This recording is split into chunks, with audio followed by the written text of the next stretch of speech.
What's up, Minifigs? Welcome back to Hunter's Lego Room. Today we're checking out Lego set number 71818, the Lego Ninjago Tournament Battle Arena. It has 659 pieces, 6 minifigures, and a retail price of $50 in the United States. It released back in June of this year, and it combines with the Tournament Temple City that we looked at a few weeks ago, which we will kind of look at later in this review. We'll go ahead and get started like we always do with our figures. Left to right, our minifigures are Sora, Tox, Evil J, Kai, Cinder, and a Wolf Mask Warrior.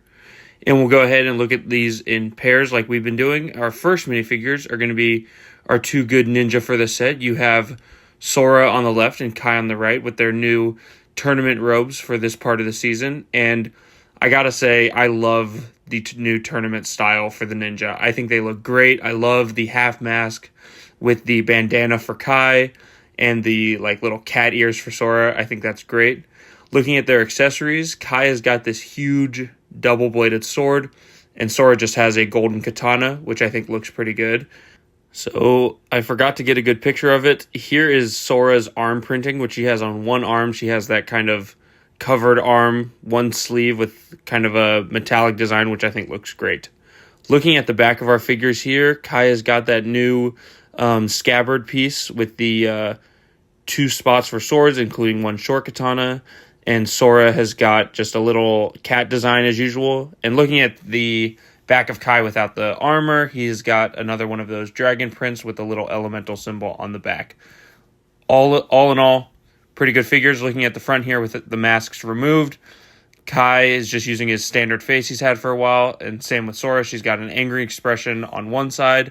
And looking at the alternate faces, Kai's got that kind of cheeky expression, and Sora's got her eyes lighting up with her elemental power. Pretty good figures. So our next two figures are the Wolf Mask Warrior and Cinder.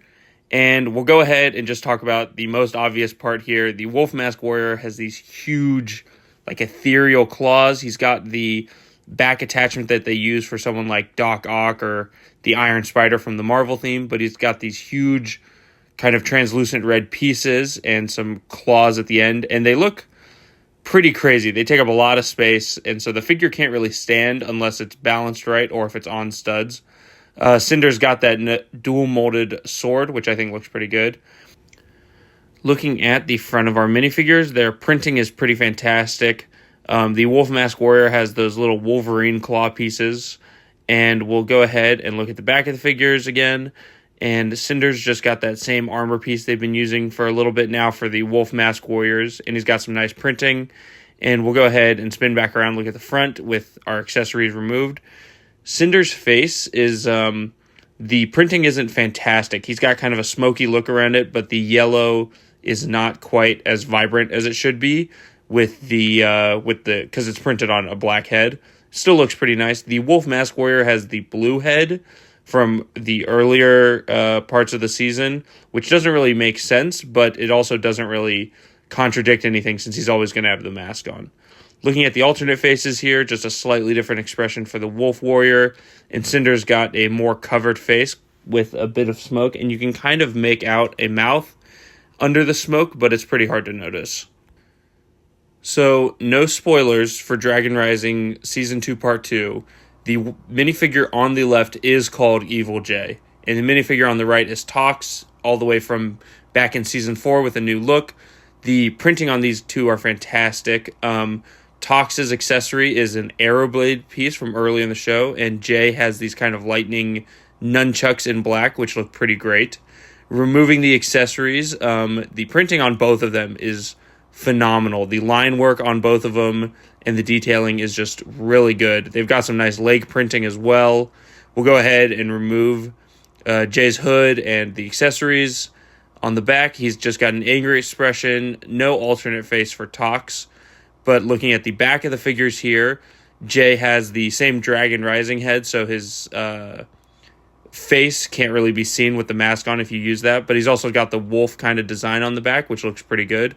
Looking at Jay with the mask on, that's what it looks like, so you can't see his eyes at all. Fantastic minifigures, and these two are exclusive to the set.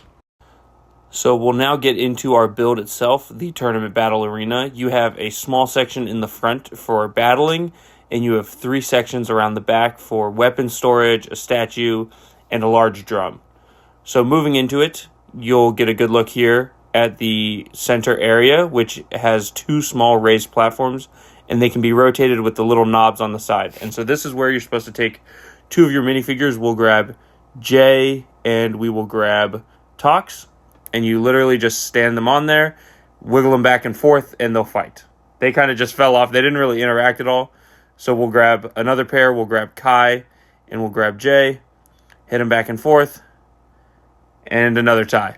But it's pretty nice. I think it's a really fun feature, especially for kids. They're going to get a good kick out of that. Our left area here is our weapons area. You have a small bridge with some little gold studs to accent it. It's a little tight space. It's only 2 studs wide, but it's enough for a figure to stand so they can get through it. Looking at it, you have 3 weapons. You have a little tree at the top, but you have 3 weapons, being a gold sai, a spear, and a sword. Going to the right section here, you have another small bridge, and you have this very large drum, which has a sticker on each side for the Tournament of Sources. And it looks pretty good. It's a easy little build. Behind it, you have 2 little staircases on each side that lead up into little drumsticks so that you can bang the drum, which doesn't actually do anything, but it's nice. Over on the right, you also have a little statue as well as a little sticker for a little extra detailing. But you've got a bit of room on both sides of the drum. And if you put a figure, say, on the bridge here, there's a lever in the back that you pull, and you can knock the drum down onto the figures, which I think is another pretty fun thing. It doesn't make too much sense, I guess, if they're battling, but you just pull this red lever out and it just launches the drum forward, which I think is a fantastic little feature. I think that's great. We'll go ahead and rotate past that. Looking at that little sticker again, we'll go ahead and rotate to our middle section, which is last. You have a sticker on each side here, which is a little just dragon head as well as some extra detailing, which looks pretty nice. You can't really see it, but it looks good. You have a small red lever there. Pay attention to that. And you have it mirrored on the other side with some brush covering up some pins. And up at the top here, you have a large statue of a minifigure, which the building techniques they use to make it look like it's sitting look pretty good. You have a small dragon piece on one hand. You have 2 large stickers in the back, and you have a little scroll on the right side. And so that little lever I pointed out, that is our second to last big feature for the set. If you take one of your minifigures and place them on the stairs here, you can pull that lever out and the stairs collapse. And I love that. I don't know why, but it's so satisfying to me. They get a little stuck, which I have to push that bottom stair in, but you just put them on any step if I don't drop them myself, and you can have the stairs collapse and they fall down. I think that that's so fun. It's such a simple thing, but it's a pretty good feature. Okay, so the last big feature for the set, not really a play feature, but a big feature, is that the whole set is modular. Sorry, I couldn't remember the word there. Whole set's modular, so all 3 of your sections here can be removed. They have a double pin in each slot, so the whole thing is customizable. You can put each section whichever side you want, middle, left, or right. So we can go ahead and reconfigure it. They all have it at the edge of their bridge, but you can recombine it any way you like. So we can try putting the weapon rack in the middle, the gong, or the drum, sorry, on the left, and your statue on the right. I'm not going to reattach them just because they're a little bit of a pain to remove, and you get the gist anyway since I've got to use this to combine with some more stuff. But it's a nice way to just change the feel of the set. Now, these removable sections can combine with our Tournament Temple City, and you can just take each section, which we will move off to the side just so I can show. If you did not watch the Tournament Temple City, which you should, it's a great set, you have 3 pieces here that can combine. So up here, you have 2 pieces that can be removed, and there is 1 spot. Down here on the left, you have a dock, and you have your crane, which can pop off, and those are your other 2 spots for the Tournament Temple City combined. And this is how they show it off. You put the battle arena and your weapon rack here. You put the drum and you put the statue over by the little dock area. And honestly, It adds so much to the set. You kind of have a little bit of leftovers here. You don't really have the crane or the dock with a spot to go. But honestly, they didn't add a ton to the set originally, and I think this expands it in a much greater way. And once you fill it up with minifigures, it just looks so good. With all your figures added in and the full set together, if you get both of these, it's an amazing scene. You have your whole battle arena, your statue, you have the whole temple in the middle. Now, I will say, buying both of these is real expensive.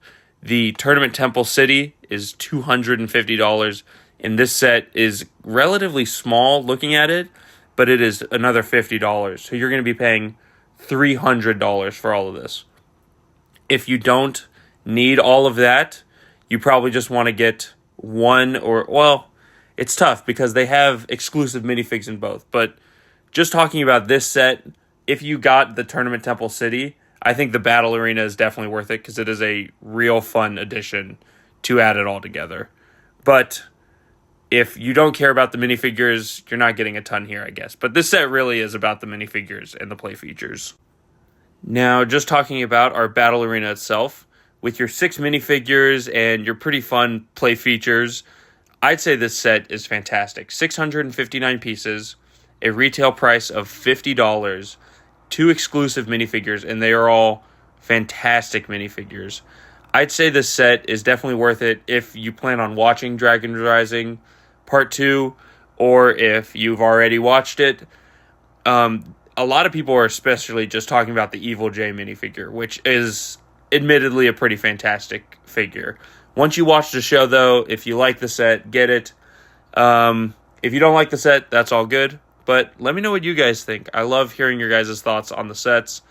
If you've watched the whole video, thank you so much. And this is the first video I'm putting out after 1,000 subs. So thank you to everyone that subscribed and has been watching the channel. I really appreciate it. I will see you all next week, back again in Hunter's Lego Room.